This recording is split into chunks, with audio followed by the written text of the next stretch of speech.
tonight.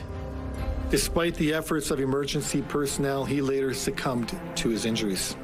What we know about the circumstances leading up to a fatal police shooting in Lindenwoods. Also tonight, heaving under the heat. I'm a delivery driver, so you can see how hard it is for me. Winnipeg drivers encounter a new obstacle literally popping up across the city: buckled roads. Plus, Winnipeg scores itself a new team. It's honestly surreal to stand here today and finally bring this opportunity to the city that deserves it. How soon until Winnipeg's own pro women's soccer team hits the pitch? CTV News. Live from downtown Winnipeg with Marilee Caruso. Good evening. Thanks for joining us. I'm John Hendricks. Marilee is away. Manitoba's police watchdog has been called in after Winnipeg police fatally shot a man in Lindenwoods on Monday evening. Police say the shooting happened around 10:30 p.m., but the initial call for help actually came in roughly 2 hours earlier. The caller reported that he'd been locked out of his residence by his brother, who was behaving erratically and threatening to damage property. At approximately 9:58 p.m., a little more than an hour later, the caller contacted police a second time, advising that he remained locked out of the residence and that his brother was now screaming at him through a window. About an hour after that second call, police say 2 officers arrived in a marked cruiser at the home on Avon Gate. Deputy Chief George Labossiere says they tried unsuccessfully to get into the house, and a few moments later, the 42-year-old man came outside with an edged weapon and was shot by one of the officers.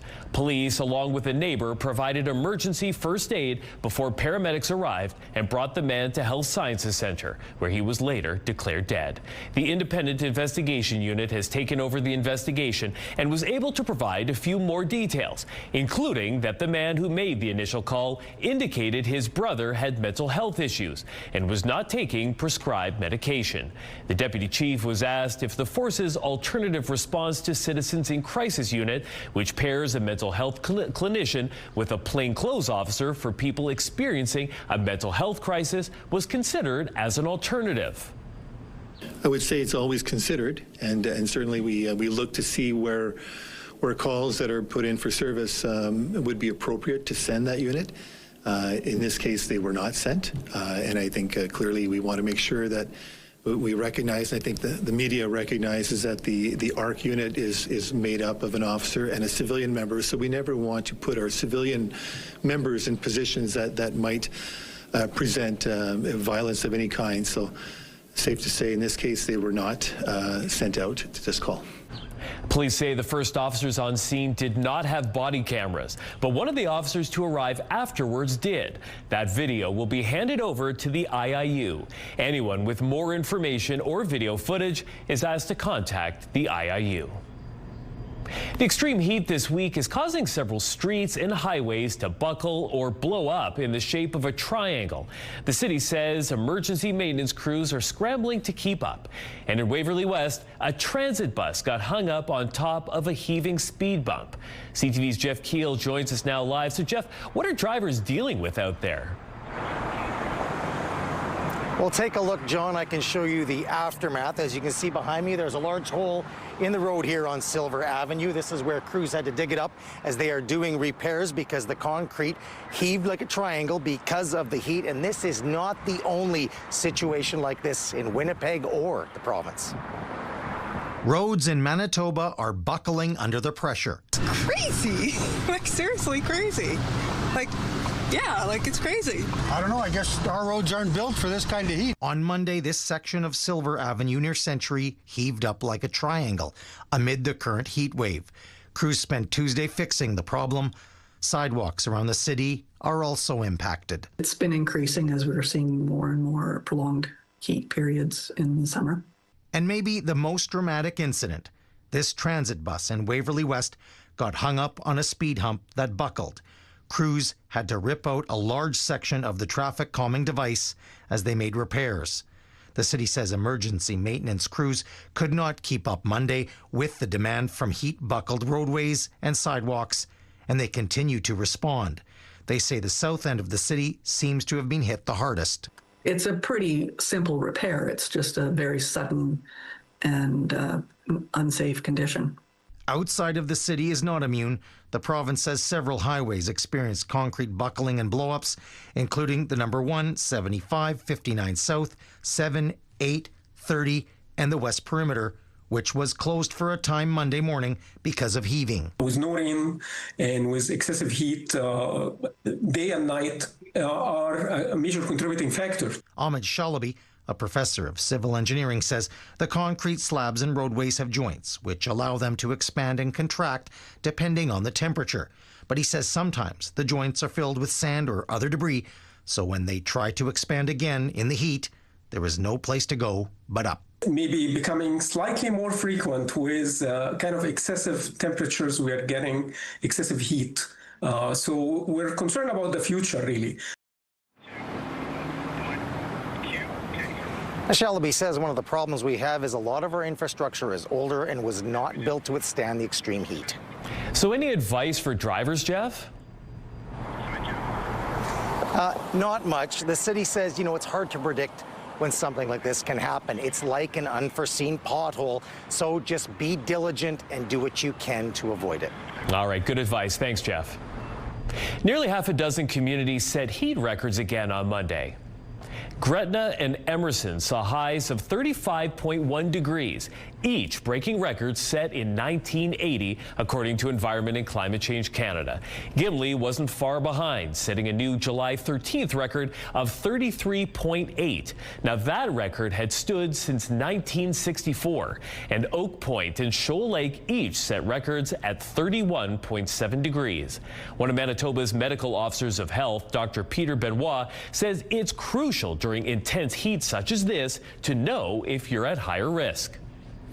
Older adults, infants and young children, people with chronic illnesses, breathing difficulties, heart problems, people who work outside or exercise outside, right? They're going to be more exposed to the heat, or people who might not have shelter, right? People who might be experiencing homelessness and things like that. Dr. Benoit says you should keep an eye out for symptoms of heat exhaustion. This includes feeling faint or dizzy, having nausea or an upset stomach, a rapid heartbeat, or muscle cramps. Now, things become much more serious when heat stroke begins to set in. And that would be, if someone is actually kind of confused or altered level of consciousness, they might lose consciousness. They might feel really, really hot, dry skin. They're not sweating anymore, might have a throbbing headache. So that's an emergency. We'd want you to get that person to a cool space, call emergency services. But if you're more in the heat exhaustion spectrum, that's the signal to drink some water, get out of the heat, get a break, right, before it progresses. Heat stroke is a medical emergency. And as Dr. Benoit said, you should call 911. CTV's Taylor Brock joins us now. The first look at your Skywatch evening forecast. And Taylor, we're obviously still dealing with this extreme heat.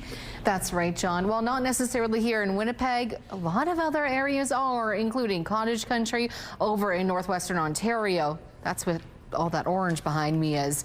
As you can see, it really stretches quite far throughout the area, including Kenora, Fort Francis, and even further along to Thunder Bay because of that extreme heat, where temperatures could be as hot as 35 degrees, feeling as hot as 40. That is potentially continuing into the day tomorrow for some regions. And northern Manitoba, I know, you folks are dealing with some actually very serious heat. Temperatures as hot as 29 degrees. That's expected to end tomorrow for folks including in Flin Flon, Norway House, and Oxford House. Thompson, you don't have that extreme heat. A little warm, though. We'll chat more about that still to come in your complete Skywatch forecast. The CTV Live Eye is brought to you by Bath Fitter, your bath and shower experts for more than 40 years. Speaking of the heat here in Winnipeg, it is currently 27 degrees Celsius, feeling more like 31 with the humidity. The hottest it's been today. We are seeing a cloudier day right now, lighter winds with pressure rising. Humidity is sitting at 50%. Thanks, Taylor. More positive news for Manitoba's second largest city. Officials in Brandon say high water levels on the Assiniboine River have started to decline. The city says the river retreated by about 8 centimeters overnight, but it still has a ways to go. Levels climbed just over 2 meters in less than a week and peaked on Sunday night. The city says its reinforced flood barriers are working to limit any damage. A tragic blow for a First Nations community in the Interlake. RCMP say a 20-unit residential building in Peguis First Nation went up in flames Saturday morning. Mounties say officers breached all the doors on the main floor when they arrived to make sure that everyone was able to get out safely. They later confirmed everyone had already evacuated and there were no reported injuries. Photos provided by the RCMP show the building was largely destroyed. The investigation is ongoing, but at this time, it's believed the fire was accidental. With the heat wave continuing, air conditioners or fans are working overtime, but a number of Manitoba households will soon find themselves without power this week as Manitoba Hydro makes some repairs in their area. There's never a good time to do it, but it's important that we get it done to avoid a much longer outage in the future. 22 outages are planned for communities around Winnipeg and parts of Manitoba tomorrow through Sunday. Among them, one in the Victoria Beach area that will affect more than 6,400 customers.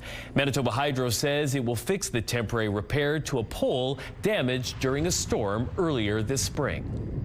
So now we have the crews and the equipment available to make that permanent repair, which is really important because if that temporary repair fails, it could lead to an unplanned outage, a sudden outage for a much longer time. The Victoria Beach repair is expected to take up to 8 hours. Manitoba Hydro says homeowners worried about their food can put bags of ice in their fridge and freezer to help keep things cool. Now, the planned outage comes as electricity demand reached a new summer record. Manitoba Hydro says the electricity load peaked at 3,751 megawatts at 5 p.m. yesterday when the temperature hit 31.4 degrees Celsius. That's 200 megawatts higher than the previous record, which was set on June 6th back in 2023. But both fall far short of the winter peak load of 5,111 megawatts that was set on January 20th, 2025, when the temperature dropped to minus 32.7. Canada Post is offering free mail forwarding for people and businesses in Lynn Lake that have been affected by wildfires. Impacted residents can register until August 10th to have Canada Post ship their mail to a different address. Customers will need to register through the Canada Post website using a credit card or go to a post office with a government-issued photo ID. Lynn Lake residents who purchased the service between June 28th and July 10th will be given a refund. The service will be free to affected customers for up to 12 months. A cyclist is in critical condition following a collision with a vehicle. It happened on Monday evening just after 6 p.m. at the intersection of Dufferin Avenue and Salter Street. The cyclist was taken to hospital, and police say they're listed in critical condition. No other details are currently available. Police continue to investigate. A body was found behind a leisure center in the Chalmers neighborhood this morning. Police say the officer was called to the scene just before 8 o'clock for a report of a medical incident. There, they found a person deceased. Police tape could be seen surrounding a wooded area in between the East End Culture and Leisure Center and Bowman Avenue next to what appeared to be an encampment. Police were unable to provide any further details, including information about the deceased or the circumstances surrounding their death. A man from Portage La Prairie was killed this morning when the vehicle he was driving struck a train. Mounties say it happened just on Road 40 West, just west of Portage, around 8 o'clock. The force says the vehicle was a Manitoba Sheriff's van, and it was driving south at the time. The 28-year-old driver died at the scene, while his passenger suffered minor injuries and was taken to hospital as a precaution. RCMP, along with CN Police and Manitoba Workplace Health and Safety, are investigating. We're learning more about a heavy police presence in Portage La Prairie last week. Mounties say it all began around 2 in the afternoon Thursday after a report of gunfire and a firearm being pointed out of a window of a residence in the 100 block of Saskatchewan Avenue East. That's the main thoroughfare in town, which was blocked off for several hours during the investigation. Officers called out to people inside the home, and eventually 6 people emerged and were arrested. Officers subsequently searched the home. In the end, 1 man was arrested as he had a warrant to be fingerprinted, and everyone else was released without charges. RCMP are still investigating. The speed limit has come down on Wellington Crescent. The city says crews began installing signage at the beginning of the month after council approved lowering the speed limit from 50 to 40 kilometers an hour between Academy Road and River Avenue. A spokesperson notes the change also applies to small sections of River and Stradbrook, where one-way portions lead in and out of Wellington. Now, this all comes after a cyclist was killed on Wellington in 2024, prompting calls for lower speed limits and dedicated bike lanes. Well, with the FIFA World Cup in full swing, soccer is on everyone's mind right now. Although Canada is no longer in the tournament, Manitobans will soon have a new team to cheer for. A pro women's soccer team is expanding to Winnipeg. Now, joining me now live is CTV's Kimberly Rio. So, Kimberly, what league is coming to town? John, Winnipeg will be joining the Northern Super League as its 7th franchise, and it got some major star power behind it. The club is co-founded by former Canadian women's national team player Desiree Scott. The Olympic gold medalist will serve as Vice President of Community and Player Experience. Rob Gale, a former youth national team coach, is the other co-founder. He most recently served as head coach of the Portland Thorns and will take over as Chief Sporting Officer. The Northern Super League launched in 2025, and Winnipeg will be its first expansion team. And Winnipeg's very own Desiree Scott says the city is the perfect market for the new team, and she hopes it can help homegrown players make their marks right here in the province. Bringing a professional team to Winnipeg, as I mentioned, has been a lifelong dream of mine. It's honestly surreal to stand here today and finally bring this opportunity to the city that deserves it. We finally have a pathway from grassroots soccer all the way to the professional game. Young athletes across Manitoba can dream big because they can finally see what's possible right here at home. The club's name and crest have not yet been officially announced. So, Kimberly, do we know when they'll be hitting the pitch? Yes, but you're going to have to wait a little while to lace up your cleats. The team will be gearing up for game day sometime in 2027, and the club says its home venue will be announced at a later date. All right, thanks, Kimberly. And coming up a little later in the show, I'll have an in-depth conversation with Desiree Scott. Well, still to come, the latest on the conflict in the Middle East. The attention is extreme right now. We'll have an update on the battle over the Strait of Hormuz as the global shipping route remains at the center of the war between the U.S. and Iran, and what it means for the price at the pump. On the markets, crude oil added $1.20. The loonie rose to 70.09 cents U.S. Gold futures closed $64 higher. The TSX was up 67 points. The Dow Jones closed flat, and the Nasdaq jumped 233.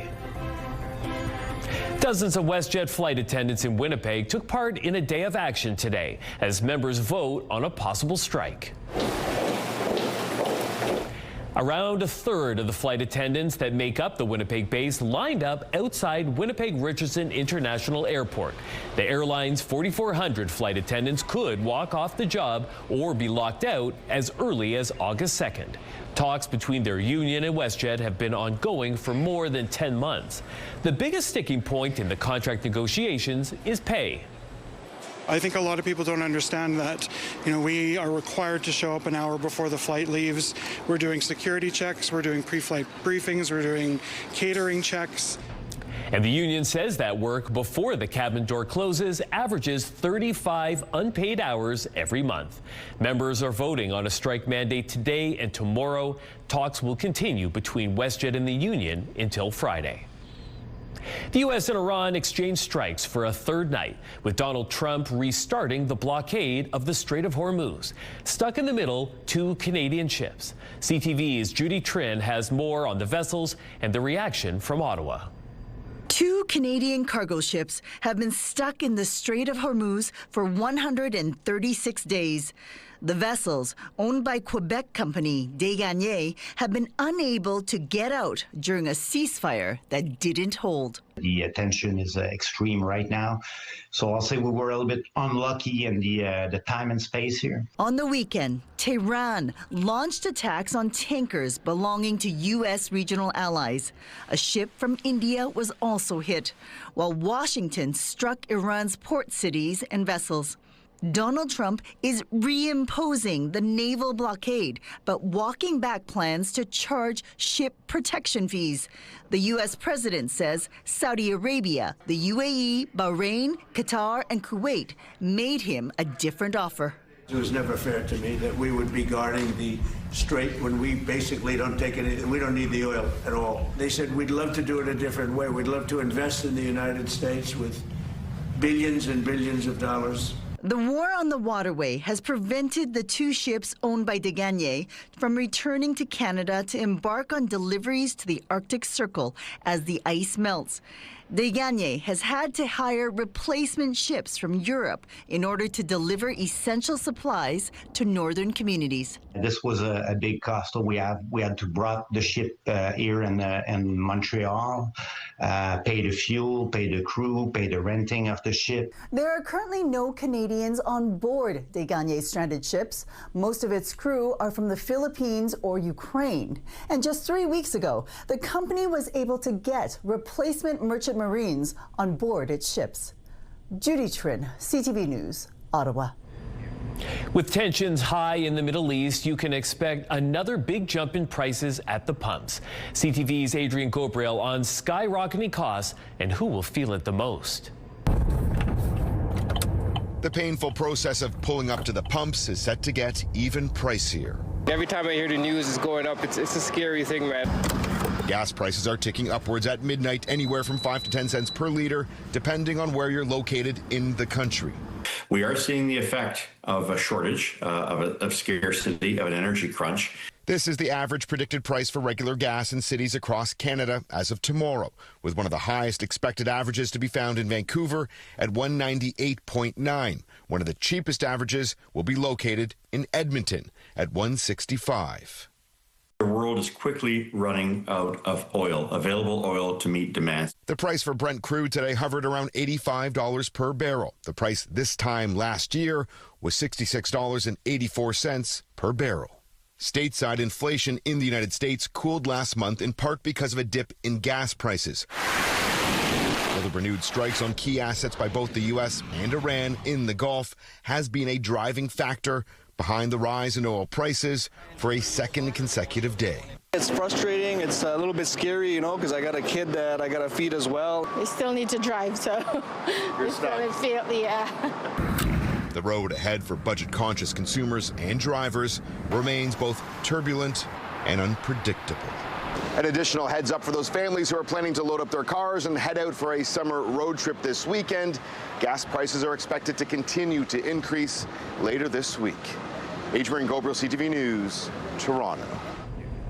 A deadly shooting at a traffic stop in Maine involving immigration enforcement agents has resulted in a major change of approach. CTV's Joy Malbin on the deepening concern over ICE tactics in America. After a wave of fatal shootings by ICE agents, the Trump administration is putting a halt on these dramatic vehicle stops. It's a major policy shift after this recent incident. This footage shows a white car driving in a circle. It's unclear if this was before or after shots were fired at a traffic stop in Biddeford, Maine. ICE agents say they were targeting someone for removal as they pull what appears to be a limp body from the car, handcuffing his hands, the windshield covered with bullet holes. He put him on the ground, and I heard the young man say, "I tried to stop. Clearly, heard him say that. Turns out the man fatally shot was not the target. Johann Sebastian Guerrero was a 26-year-old Colombian man authorized to work in the U.S., according to officials. ICE doesn't want to admit what a botched operation that this was a wrongly targeted person, but somebody who was just going to work, and their death was witnessed by a 3-year-old child. From protests in Maine. I don't know what he did, but he didn't deserve to be executed in the street. To anger in Houston, Texas, where another family is in mourning. Lorenzo Salgado Araujo shot and killed by ICE agents last week. He, too, was the wrong target, and in both cases, ICE agents were not wearing body cameras. Civil rights organizations have filed lawsuits against aggressive tactics by ICE, an agency under pressure to deliver President Trump's promise of mass deportations. Joy Melvin, CTV News, Washington. The World Health Organization says it has received less than half of the funding it needs to fight the Ebola outbreak in the Eastern Democratic Republic of Congo. The WHO has received just 40% of the $150 million it needs to respond to the outbreak, which has no approved treatment or vaccine. The virus has infected close to 2,000 people and killed 702. But officials say the true number of Ebola cases is likely much higher, at least double the official count. July 14th is France's biggest holiday, and the marquee event of the day was used to show Russia and the U.S. that Europe is united and stepping up to defend itself. A massive Bastille Day parade in Paris showcased support for Ukraine and symbolically flexed European military muscle. The event included troops and warplanes from across the continent and from Ukraine, which received the biggest cheers of the day as the Ukrainian president looked on. Bastille Day commemorates the start of the French Revolution. We're only halfway through the season, and in Alberta, we'll probably see more tornadoes.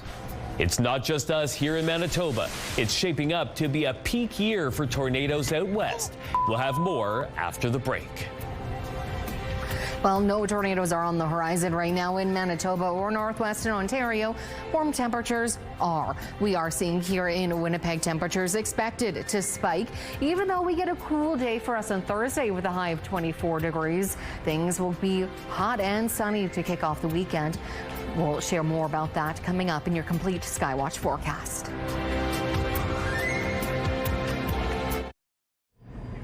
Alberta's right in the middle of tornado season, and so far, it's been a very active one. Miriam Valdez-Carletti has more. The ferocity of a tornado is something to behold, a thrill Jason Whiting wanted to experience in person over the weekend. Tornadoes are such a phenomenon. You don't see them very often. Never know what you might find, so I headed out and went up the road to see what I could find. He found this tornado by Tullabee Lake on Saturday and captured the whirling moment. Seeing it from that perspective was kind of pretty unique and really lucky to see that. As we get deeper into the summer, we're also right in the middle of tornado season in Alberta. The season is June, July, August for the most part in the prairies, with a peak in July. So tornadoes are kind of a regular occurrence. The Northern Tornado Project says we're seeing more activity than usual. Alberta has seen 24 tornadoes so far this year, blowing away the totals for the last 7 years. We're only halfway through the season, and in Alberta, we'll probably see more tornadoes. One of the biggest factors is the heavy rain we've been seeing since June. The weather patterns seem to be stuck in place, and we keep getting the storms developing again and again over various parts of the prairies. And some of these are really high-end storm environments. It's been just astonishing to see those weather patterns set up over and over again. Environment Canada says that's giving the right ingredients for the perfect storm. You need lots of moisture, heat. You need some lifting mechanism, so some cold front or a trough coming through.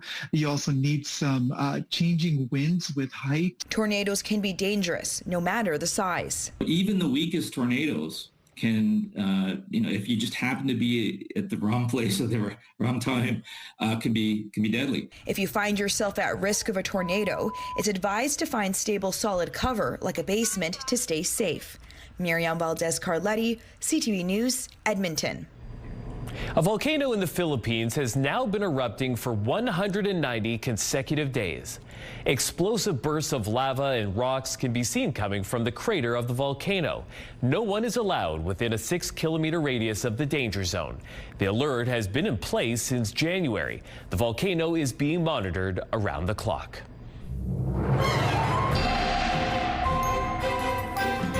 CTV Skywatch weather brought to you by South Beach Casino and Resort. Visit southbeachcasino.ca. CTV's Taylor Brock has your complete Skywatch weather forecast, and obviously you've been monitoring this heat around the clock, and I know all of us are hoping for some relief. I've been monitoring it. My hair has been monitoring it. Really, things have been quite hot, but hopefully cooling down relatively soon. And I mean cooling down as in not the extreme heat, but still high 20s. I'll move to the side here so you can see who's dealing with some very hot weather today. Northwestern Ontario is under this heat advisory because temperatures could reach as high as 35 degrees through this hot stretch. It is expected, though, that this will end by Thursday, likely continuing tomorrow, though.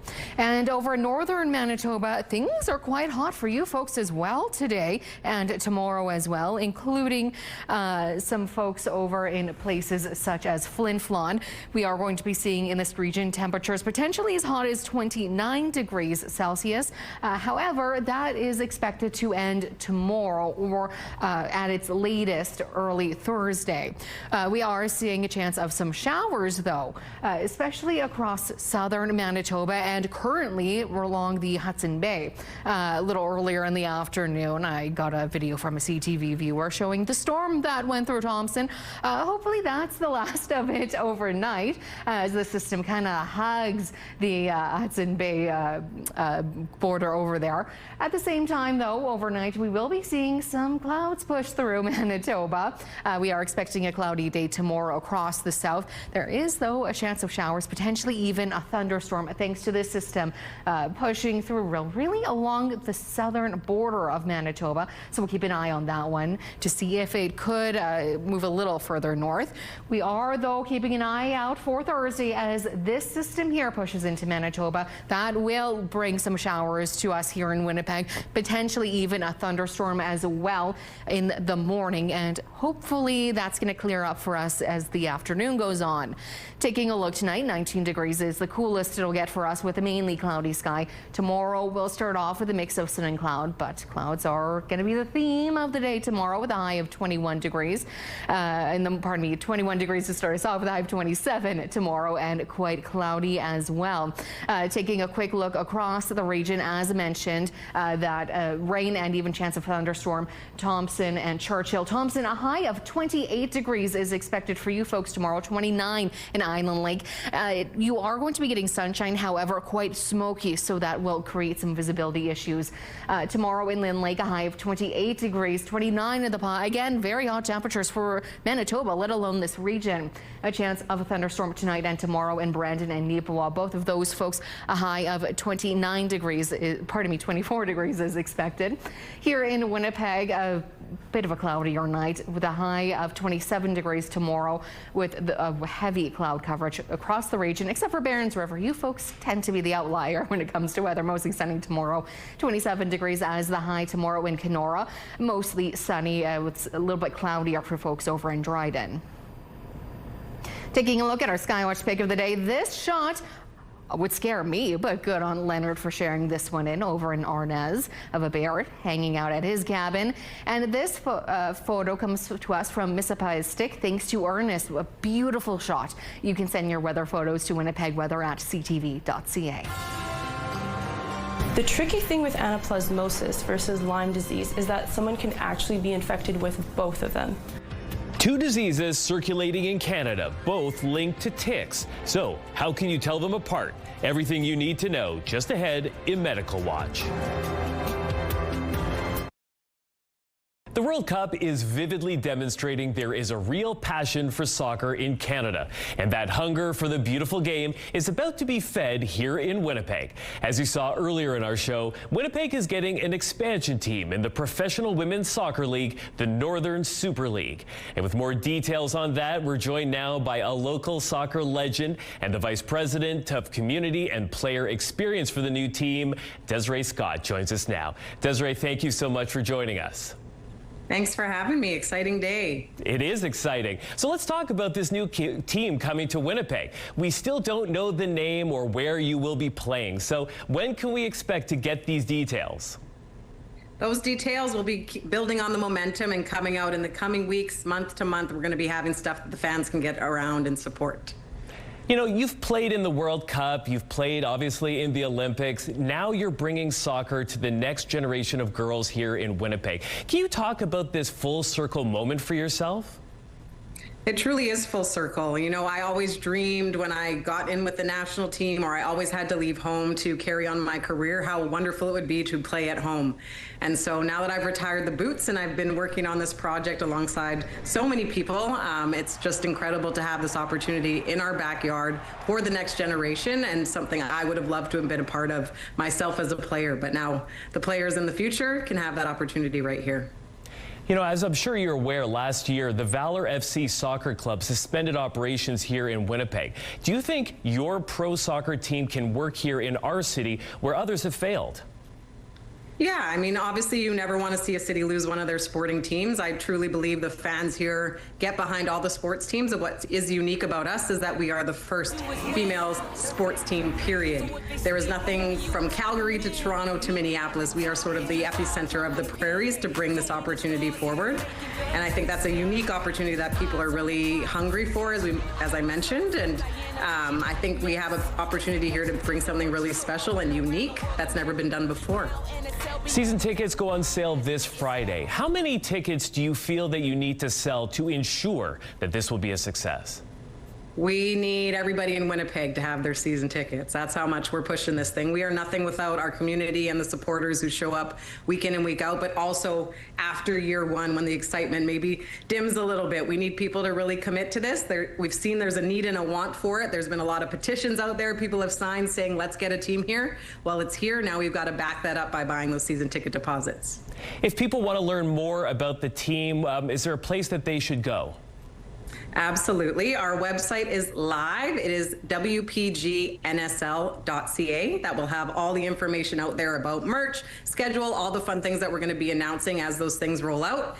As well, we have an Instagram handle, which is NSL Winnipeg, WINNIPEG. Follow along for all of our updates.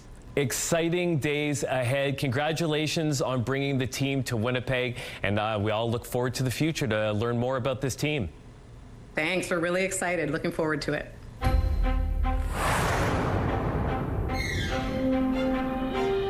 Health officials in Michigan say lettuce and salad greens may be behind the diarrhea outbreak as cases rise above 3,000.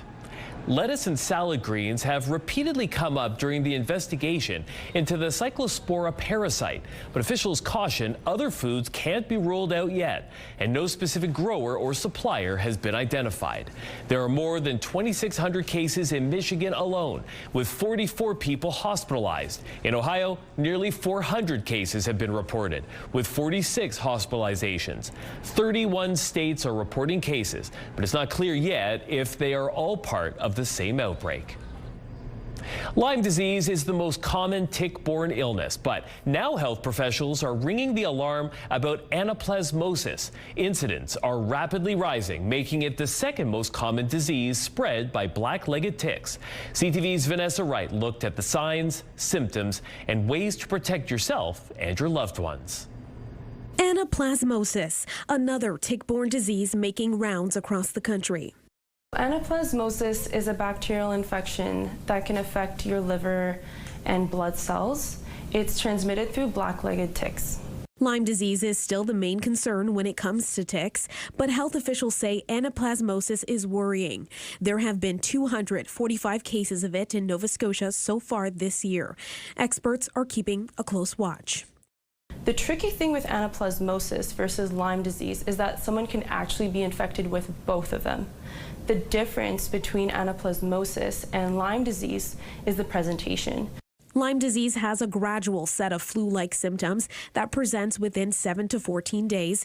Anaplasmosis has those same symptoms, but they present more suddenly, and a rash typically doesn't show up. There is no vaccine to prevent either, but there is good news. The same medication used to treat Lyme disease is also used for anaplasmosis, most oftenly prescribed is doxycycline. So the good thing is if someone was treated for Lyme disease, this could effectively also help to prevent anaplasmosis or reduce the duration of time that they need to be on the medication. She says you can find that treatment at most pharmacies. During the height of tick season, prevention is key.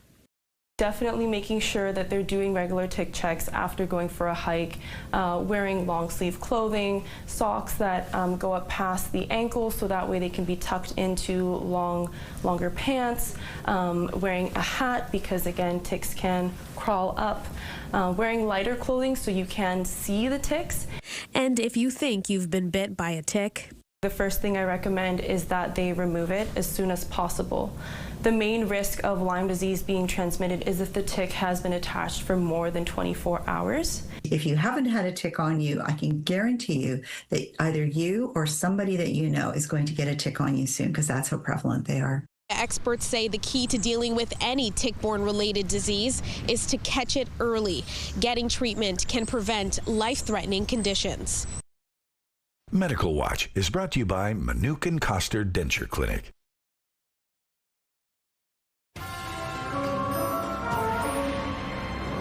More free entertainment is on tap to help you enjoy summer evenings in Winnipeg. Spotlight is next.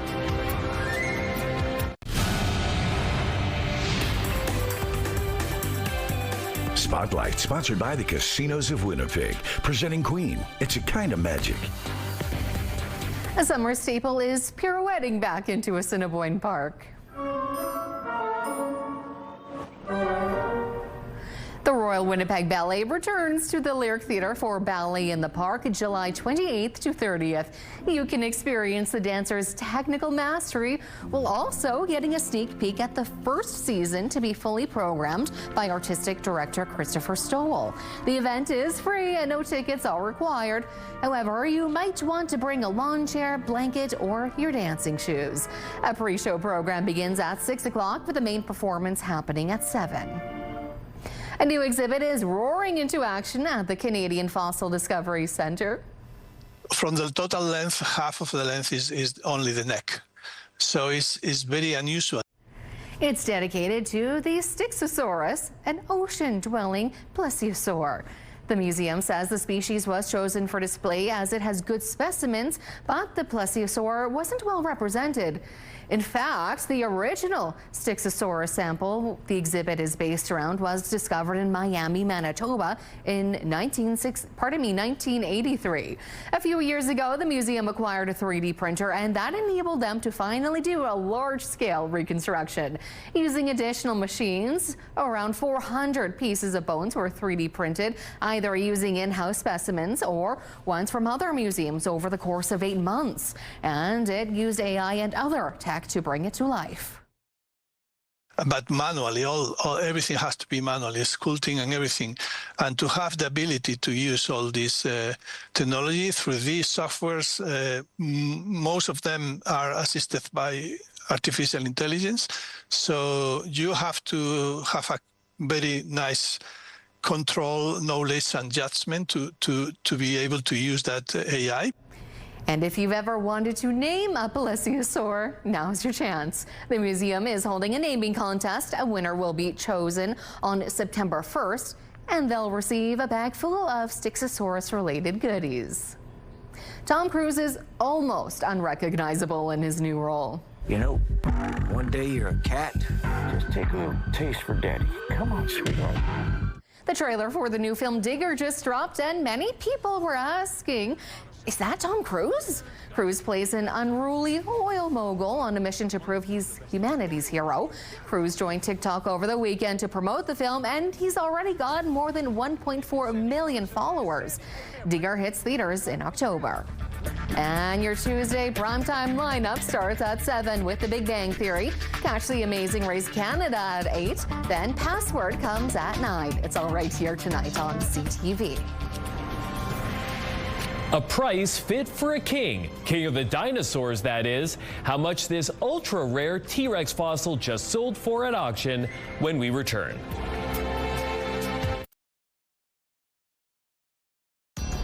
Women's clothing provided by RW & Company. Salon services provided by S&T Spa Salon. We were hovering right around normal today in Winnipeg with a high of 27 degrees. Much the same throughout the week, actually, as temperatures start to cool off a little. A high of 31 degrees on Saturday for us. A skeleton of one of the largest T-Rexes ever found sold at auction today, and it went for a gargantuan price.